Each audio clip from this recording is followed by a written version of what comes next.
What is up, everybody, from our AT&T 5G virtual studios? Welcome on into Group Chat presented by AT&T 5G. I'm Susannah Collins. That is Stephen Keel. Great to see you on this lovely Friday, buddy.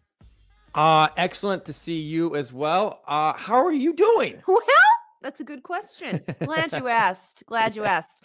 I'm gonna say recovering. I think that this whole World Cup qualifying situation, the last few days have been a total roller coaster. Yes. And it was very hard to manage the emotions. I was trying to stay as even as possible, but it was very difficult, Stephen Keel. And I'm sure you can agree with me on this one. Those first two matches and the first half of that third match against Honduras weren't pretty, was not the best, and did not have me feeling good.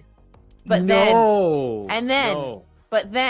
that second half, Greg Berhalter making some adjustments, bringing on some subs. We got guys like Ricardo Pepi turning it on. I mean, honestly, I am so proud. I'm so proud of the MLSers that performed, especially in the second half of that match against Honduras, because they were the difference makers. You know, Ricardo Pepi, 18 years old. This kid he was involved in every single goal for the United States in that match. Sebastian Lletget comes on, makes a difference, gets a goal. Matt Turner having a big night in goal. Christian Roldan. I mean, it's just it warmed my heart to see these guys just coming out and being the difference makers. I will tell you, it was a tale of two halves. I think you will agree there. And something that we needed, that those 45 minutes from the United States, because I know the rest of the U.S. men's national team fan base was not in a good place. I forgot how stressful World Cup qualifying is. My gosh, right? But you're right. That second 45 minutes, exactly what the U.S. needed. I think with this going into the October window, it gives the U.S. squad more experience from these first three games and confidence. And then also Canada, I tell you what, Canada showed up, right? 3-0 win over El Salvador. And again, you mentioned the MLS guys for the U.S. MLS guys doing work for Canada as well. Richie Larea up and down the flank all night long. Tajon Buchanan, the dude's a stud. He's a star. Goal assist. He just creates so many problems for the opposition. We've seen him, obviously what he does with New England Revolution on a weekly basis in MLS, and him to do it on the international stage, just such a talent. So listen, right now, Canada, US, I know. It wasn't, maybe how people drew it up, but, right there behind Mexico in the standings. Yeah. And my take was that I knew going into that match against Canada that it was going to be a tough one, because Canada is a very, very good team. As all of the players that you mentioned, they're very well coached. Their counterattack is absolutely lethal. And so I knew that was going to be a tough game. My biggest disappointment was that we weren't able to do more against El Salvador. We weren't able to score goals. We weren't able to get a win there, because that after that Canada match, a 1-1 draw against Canada is not a terrible result, especially in this situation. But, again, you're at home. It wouldn't have felt so desperate had they been able to get a result against El Salvador. But here we are. I mean, honestly, a huge result against Honduras. It was exactly what they needed to do in that second half. Sitting on 5 points at the end of 3 matches, I think you feel so much better than you would at 3 points or 2 points. I mean, it was huge, Keel. Can't say it enough. Absolutely massive, just not only from the standings, but just what we spoke about, the confidence for the players and everybody involved. So listen, we get a couple weeks thank God to breathe. Come next month, we are right back at it. My gosh, I need this break. I was like, thank God. My dad was like, are there any more qualifiers? I'm like, not for like a month, thank God. I can't handle it. It's too much stress. Whoo! Anyway, guys, it is September, and just a reminder that throughout the entire month, we are celebrating Kick Childhood Cancer Month, and we just want you guys to get on Twitter, use that hashtag Kick Childhood Cancer, and Continental Tire will donate $1 for every tweet. Send your messages of hope. All that money is going to the Children's Oncology Group now through the end of the month. Teams are also driving awareness with special pre-match jerseys that are super, super cool. They're going to wear commemorative patches. There's a match ball. All of these initiatives are going to such a really, really incredible cause. And we want you guys to get involved. So get tweeting. Tweet. That's it. Keep going, keep tweeting, keep driving awareness, and together let's kick childhood cancer. Heck yeah, Stephen Keel. All right, let's get into the standings, shall we? Here is how it's looking in that Eastern Conference. And oh, hello, Nashville SC. Oh. I see you. I see you right up there. Tied with Orlando at 38 points. They're third in the standings. I mean, it's just so tasty, that kind of log jam right in the middle there. But then I'm also looking, I kind of spoke about it last week. Again, Columbus and Atlanta just hovering below that playoff line. Right. Is there enough time? Can they do it?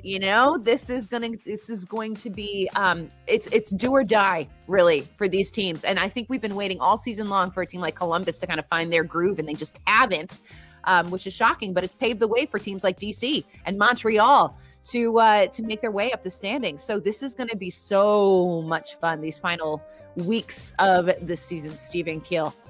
I can't wait. And I'll tell you what, even look at the team right below Atlanta, Miami. Yeah, what? How'd that happen? 4 points off, 2 games in hand. I mean, listen, it happens every year. It comes down to the final couple games. It's exciting, and I love it. And as we move over to the West, it's just as kind of jumbled is the word. Is that the right word? You have the top 3 teams separated by 2 points. The last 3 teams above the playoff line separated by 1 point. But the team I got my eye on, Portland, sitting in 6th place, coming off another 2-0 win at Houston. That's 2 wins in a row, 2 clean sheets. Felipe Mora continues to score goals and produce. He's got a goal or assist in 6 of his last 7 games.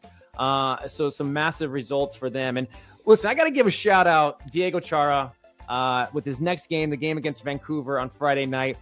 He will reach 300 appearances. Heck yeah. And it's all been with Portland, one single club. So he's the 8th player in MLS history to do that. Such a player he is. So Diego Chara, congratulations on that. One of the best defensive midfielders we've seen in MLS. So, but Portland making some moves. Come on, there. Portland. Come on. I can't remember where I had them in my preseason predictions, but I know it was higher than that. So make an honest woman of me, please, Portland.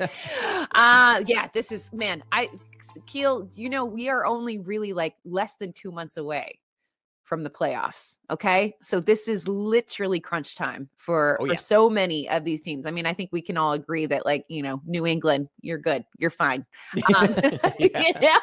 Bold prediction. You're going to be okay. You're going to be just fine. But I live for it. I live for this time of the year. Decision day on November 7th. And then the Audi 2021 MLS Cup Playoffs begin on November 20th. Top 7 clubs from each conference will advance to the postseason. 12 single elimination matches over the course of 2 weeks. It's going to be so exciting. So exciting. Do or die, And here's something else. Number 1 seeds, they will get a first round bye. Okay. So if you finish top of the East or West, you're going to get that first week off. And then the higher seeded team will get home field advantage throughout the playoffs. So it's a very straightforward bracket format through MLS Cup that happens on December 11th. And guess what, Keel?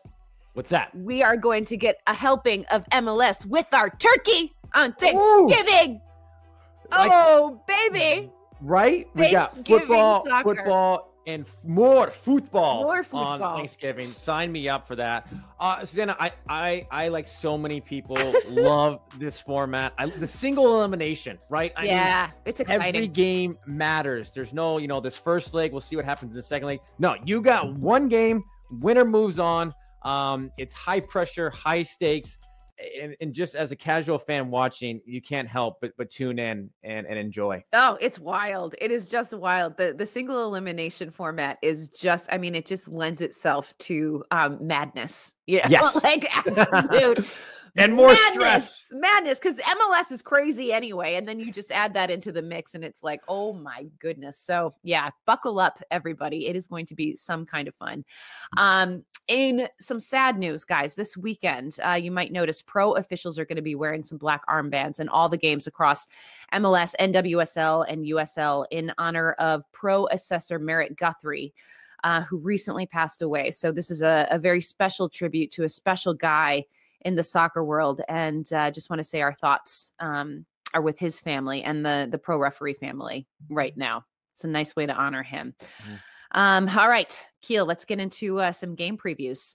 Shall we? Starting off with Atlanta taking on Orlando. That game tonight, 7 p.m. Eastern on FS1, Fox Deportes, and DAZN. Okay, these teams don't like each other. Nope. So with a little rivalry match, it's always salty. It's always tasty. Orlando unbeaten in 7 matches. Okay, and then after 4 consecutive W's, or they're coming off a 2-0 loss to Nashville, Atlanta. Okay. Right. So this is, as we mentioned before, Atlanta trying to kind of like jockey their way up the standings, get into playoff position.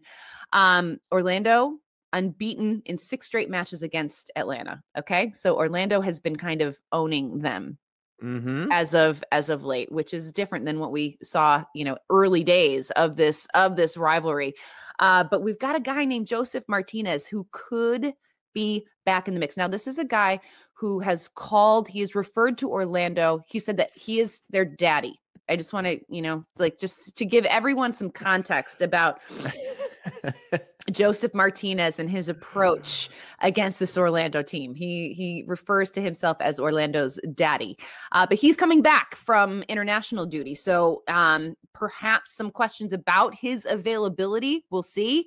Right. But I mean, he always shows up against Orlando. So that's super, super important to watch. Also, this is only Gonzalo Pineda's second game in charge of Atlanta United. And as we mentioned, they're trying to make the playoffs. They're going to make this push. There's, I would say that this is there's a lot of pressure on him and Atlanta heading into this one, Keel. Yeah. And I think that, with the international break, I think this has given the team, a couple weeks, under Gonzalo Pineda to kind of understand the system he wants to implement, the style he wants to implement. But, the response from the players and the feedback, especially in the media, it's been all positive. He's brought a lot of positive energy to that locker room, which is good. So for Atlanta, next 4 of the 5 games are at home. You got to pick up points when you're playing at home, especially in Atlanta. Some international absences coming off the games and stuff. But you look at this front, going forward for Atlanta, Ezequiel Barco, Marcelino Moreno, Luis Araujo, those guys need to step up, continue to produce. So it should be a big test for Atlanta. And on the other side, Orlando, Daryl Dike, back to scoring goals, a goal and assist in the last game against Columbus. He is so crucial for that team offensively. He can score in so many ways. He's such a good talent. But more importantly, I think it takes a lot of the pressure off Nani to create and score goals. So continuing to get back to full fitness for so many reasons. I want him to continue to be healthy and available for not only Orlando, but obviously the U.S. men's national team. So these games are always fun. They're intense. You're right. 2 clubs don't like each other. Makes for must-watch TV. Absolutely. All right, let's move it right along.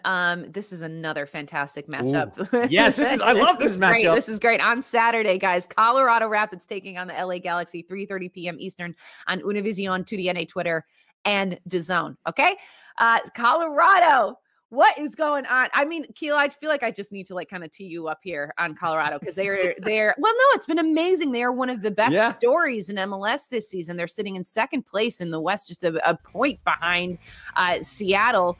And they've been so good. I mean, we have to give so much credit to Robin Fraser, right? Head coach Robin Fraser. And he has kind of spoke about how You know, everyone is contributing. They are getting contributions from across the board. I think there was a quote. He said, I think there are minutes out there waiting for everyone, but the fact of the matter is we're getting contributions from everyone.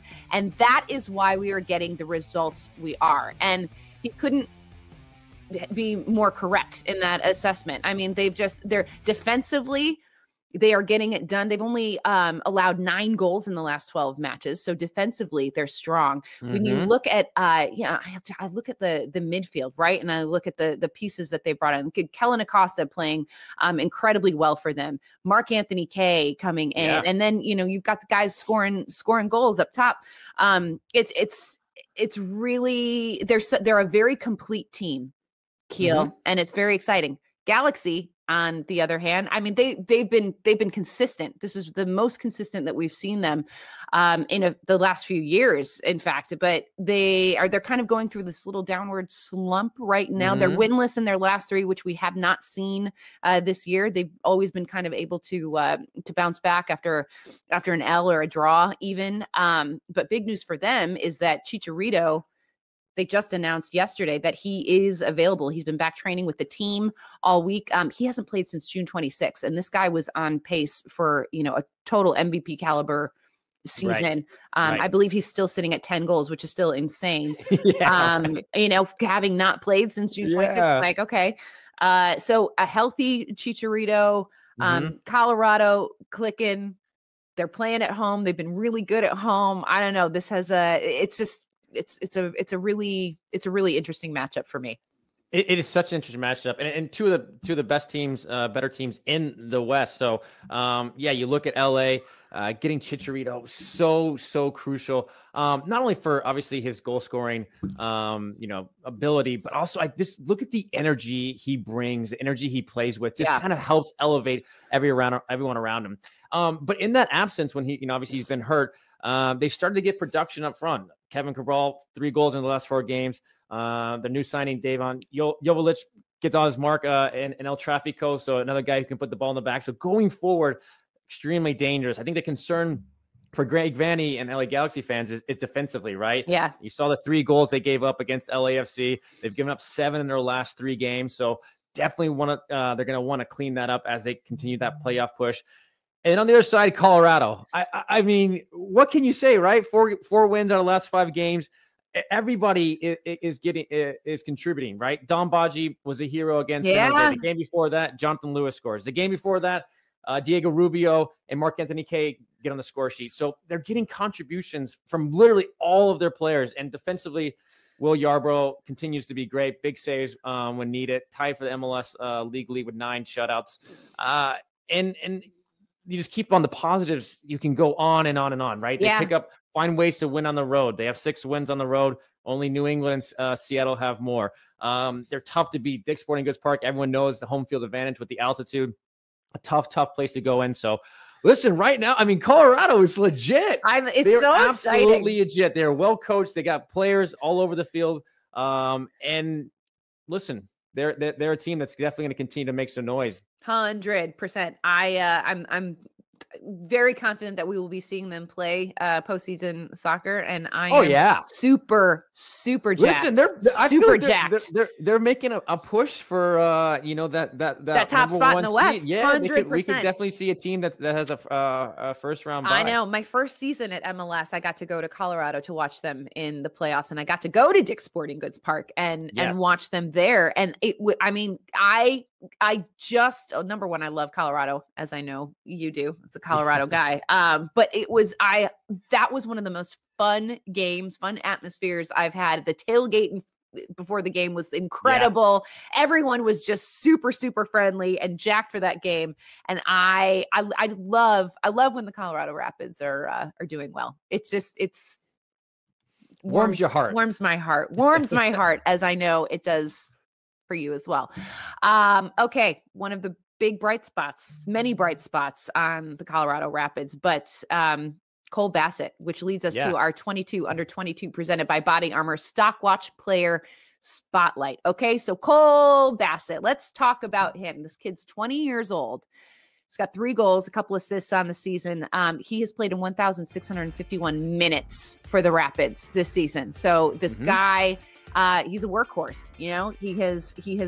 He's been absolutely incredible, and also somebody that's been getting some interest and some looks from overseas. In fact, there was a rumor just a few weeks ago that Colorado had to reject an offer from Benfica in order, because he wanted to finish up the MLS season. So this is a guy, he's kind of on that cusp, of those young players that we are seeing getting sold and going overseas. He is definitely included on that list. We chatted with him on the call up a couple months ago. Such a nice kid, by the way. Great guy. Super humble. Just, had a really good perspective on everything. And he pointed to Brendan Aronson as a guy whose career path he would really like to emulate and follow. And I thought that was really interesting, because I was like, yeah, I can totally see he's that kind of player. He has that sort of awareness that Brendan Aronson has. But his big, this is a kid with ambitions. He wants to be on the U.S. men's national team roster. He was hoping to get a call up for the Gold Cup, and it didn't happen. But that World Cup is just kind of, that's his North Star. And that's what he wants. And then if he continues to play the way he does, if he continues to get these looks from overseas, I don't see why that wouldn't happen. Absolutely. I mean, you look at his game, and he's a guy that can do everything. He does everything really well, right? He scores goals, 3 goals in a season. He's hit the woodwork so many times, which is crazy. He's just, that goal number could be even higher, but he shows he can score goals. He's an excellent passer. He can dribble. He covers ground defensively. And one of the things I love so much about him is his soccer IQ, right? He reads the game at a very high level. He knows when to press, how to force teams into errors. And it's really no surprise that there's been a lot of interest, right? I think, it was with Benfica had come over, made the offer. The 2 clubs had agreed, but I think for personal terms with Cole, they rejected it. And one, they think the reasons he wanted to stay is to finish out the season and to chase a trophy with Colorado, which as a homegrown guy, hometown guy, guys in those locker rooms. You're like, yo, I am down with this dude. So like you said, I've had the chance to interact with them. He holds himself to a high standard. And he's a humble guy. He wants to get better. He has that drive to get better, which you love to see in younger players. So I think it's, if I'm a Rapids fan, enjoy him, because I think coming a couple months, I think he could be off to across the pond and everything, but a special talent, a special player, even better person. So those combinations, great things ahead. Well said. Yeah, I know. I feel like we're saying that a lot these days, and it's a good thing. It's a good thing. Enjoy them while you can. Enjoy them while you can. Which is so great, right? We have these young guys that just continue to produce and everything. And they're getting interest for overseas and good business decision for the clubs. 100%. Could not agree more. All right. Let's get back to some game previews, shall we? And we've got another great matchup. The Red Bulls taking on DC Saturday, 7 p.m. Eastern on ESPN Plus and DAZN. Atlantic Cup. Let's get it. Let's go. Okay. Red Bulls. It's not been a great season for them. Okay. Right. They've only got 5 dubs on the year. They've lost 5 of their last 7 matches. I'm going to let you dive into that a little more because I want to stay positive. I'm going to put the onus on you. DC has been climbing their way up those standings. They're coming off a huge 3-1 win over Philadelphia. Very good Philadelphia team. And one of the things that, we're starting to see is, when they hired Hernan Lozada as the head coach, we kind of knew what he was going to bring. Okay. This is a guy who, he goes after it, right? Like he's just in that high press. Like it is a high risk, high reward type of soccer that he has implemented. And but it's really starting to work, and you see guys kind of like adjusting and getting used to the system. They're scoring a ton of goals, okay?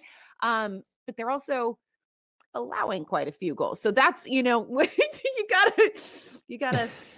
find that nice little balance. But a guy like Ola Kamara is a perfect example of somebody who I think has adjusted really well to this style of football. He's got 12 goals on the season. He has 8 goals since the start of July. So, something just clicked. Something, they're putting him in position. He's always been a really capable and good goal scorer. Right. But it's just, he's fitting in very well to this system of Lozada ball. So DC is a team. I think they're one of these like sleeper teams. Don't fall asleep on DC, especially as we head into the playoffs, because they are capable of doing some damage. What is your take on this matchup, specifically like Red Bulls? I know you're familiar with this team, Keel. Like what's going on? So with Red Bull, right? I like you. We're gonna focus on the positive. So things haven't quite gone as well as Red Bull faithful would have liked. But here's my positive spin on this, right? Listen, we saw Atlanta about a month ago near the bottom of the table. Yeah. They rattle off 4 wins in a row and boom, they're right back in it. And that's the beauty of MLS, right? Especially when almost all these games are within the Eastern Conference. So Red Bull's just going to be playing teams. Boom. There's 6-point games. You got to pick up points. So if they can somehow figure out a way to rattle off 1, 2, 3 wins in a row, which is obviously a lot more challenging than just saying it. They can find themselves close to the playoff line. Yeah. And it starts with this game. It starts at home. You got to pick up 3 points at home against a team, DC, who's obviously right above the playoff line, team you're competing with. So they got to figure out a way to do that. But DC, I tell you what, you talk about sleeping on teams. If anybody was watching their game against Philadelphia, they ain't sleeping no more because this team, when they're going, they are dangerous, right? Ola Kamara, we talked about him, his goal scoring prowess. Julian Gressel, I mean, the dude is balling, right? His delivery is so good. And then Yordi Reyna coming on, providing kind of another outlet for goal scoring ability next to Ola Kamara up front. So very, very good right there. But yeah, when they're playing at their best, my goodness, they are very scary. So Atlantic Cup, always fun, always good to see these two teams clash. But should be a big game. It should be 3 crucial points on the line. It should be a reminder that game Saturday, 7 p.m. Eastern on ESPN Plus and DAZN. Saturday. Also 20 years from a day that no one will ever forget. And MLS clubs are going to commemorate 20 years since 9/11 with acts of service and moments of remembrance, which is really, really important and significant. There's 3 special elements of pregame match presentation that we're going to see at every single matches. All team will wear a 20th remembrance patch. There's going to be a moment of silence before each game. And the American flag is going to be displayed on the field before the players walk out, and it's going to remain on the field until the end of the national anthem. Also, MLS is encouraging the entire soccer community to visit neverforget.org, post a tribute on the 9/11 Memorial and Museum's Remembrance Wall, and then you can participate in Remember the Sky, which is an initiative. You can use this hashtag, Never Forget 9/11, and post pics of the sky in honor of that clear blue sky that we saw on September 11th. This is one of those days, Keel. It's an important one. It's always heavy. It's one that changed the world as we know it. But I think, especially on the 20th, this remembrance of the 20th, 20 years since it happened. It's important to honor it and the lives that were lost and forever changed on that day. So, important for the league, the clubs, everyone to come together to remember those lives that were lost in attacks, and also just equally as important to never forget, right? Never forget. Absolutely. And that is sort of the saying around it. And we're going to make sure that we do never, ever forget. So keep an eye on that this weekend, y'all. All right. We got one more game preview to get to. Yep. And that is a fun matchup on Sunday. LAFC taking on RSL, 10:30 p.m. Eastern on ESPN Plus and DAZN. We kind of dove deep into LAFC last week because there's a lot to talk about. There was. Still is. there's some good news for them. They broke an 8-game winless streak with a very decisive 4-0 win over SKC. This was a huge result for them. One that I think that, Bob Bradley and company are certainly hoping that they can build on. LAFC are in 9th place right now, which is just so strange. It's so strange to look at the Western Conference standings and see them that far down. But in the same way that you just spoke about the Red Bulls, there is time, and LAFC is a team that's always capable of putting together a little run. So you cannot write them off. And this is an RSL team that's going to compete. Okay, they're coming off a 3-2 win over Dallas. It's interesting because both of these teams, I feel like, are kind of in this state of flux right now a little bit. It's almost like recreating identities. We saw Freddie Juarez depart a few weeks ago, taking a assistant coaching position in Seattle. Pablo Mastroeni taken over the reins. We love Pablo. I mean, he's incredible. Not a bad guy to have kind of as your assistant to pop in there. I would think that he's going to get some, if they're able to make a little run here at the end of the season, I have to think that he's going to be in contention for that head coaching job. He has head coaching, a ton of head coaching experience. But these are two teams that are looking to make statements. I think that we talked to Brian Dunseth on the call up a couple of weeks ago, and it's a situation where they've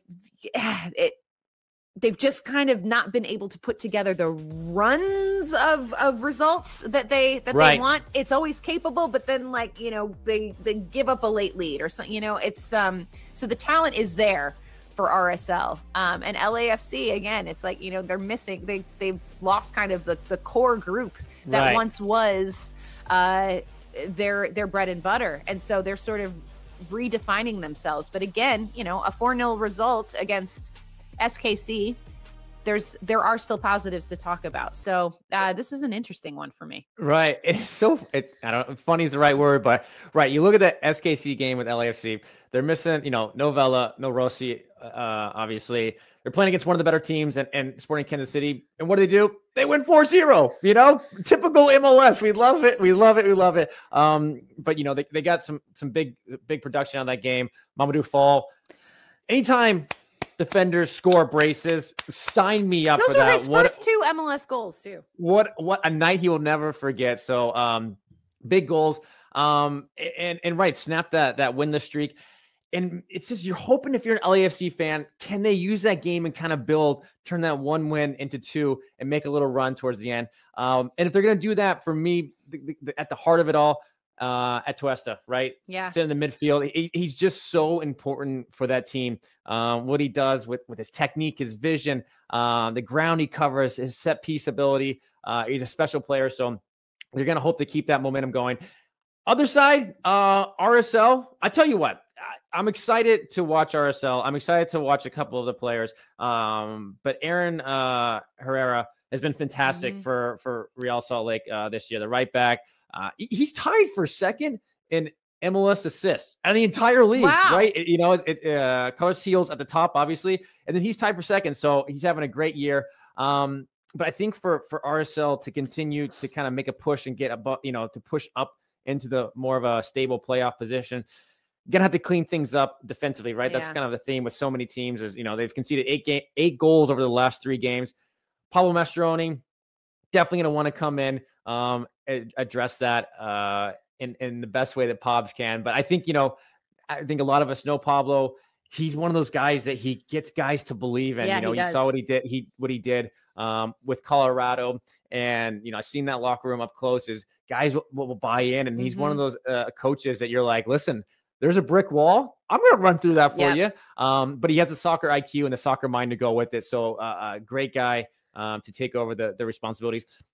But these games, this is 6-point game. These two teams are separated by 3 points in the standings, right? 1 minute you're above the playoff line. Next minute you get a win on a match like this, and you're even higher. So this should be a very fun match. Huge playoff implications on the line. Huge. Big 3 points, y'all. Okay, let's take a look at the rest of the schedule for the weekend. This is all the soccer that we have on tap for you again tonight. Atlanta, Orlando. That is going to be so much fun. 7 p.m. Eastern, FS1, Fox, and Fox Deportes and DAZN. And then on Saturday, we've got that Colorado LA match, 3:30 p.m. Eastern, Univision, 2DNA, Twitter, and DAZN. New England, NYCFC. Yes, please. I will take that. Sign me up for that one. Seattle, Minnesota, New York. These are great games on Saturday. Holy moly. And then we've also got another game that I'm looking forward to. I know, like, we didn't talk about it, but Montreal, Nashville is going to be fun because Montreal is just one of these teams, again, that just continues to sort of defy expectations. So, excited for that one. And then, of course, we wrap things up on Sunday, LAFC taking on RSL, 10:30 p.m. Eastern, ESPN Plus, and DAZN. Fun matchups this weekend, Keel. Great. Yeah, right. The schedule makers have been good to us. All these matches, you're like, yo, this is important, right? Let's get it. I know. It's very exciting. I think I'm super excited for the playoff push, and I love it because as a neutral, I can kind of just sit back and enjoy good soccer, whereas like with the U.S. men's national team, you're just a little bit more like personally invested. Right, so I'm excited to go back to my like happy place of just enjoying whatever happens. Right. So your blood pressure probably feels a little bit better 100%. as well, just being like, okay, this is not going to spike out of control. I know. Woo! A little relief, y'all. But guys, have a fantastic weekend. Enjoy all of the soccer, and thanks so much for tuning in. We'll see you next week. See ya.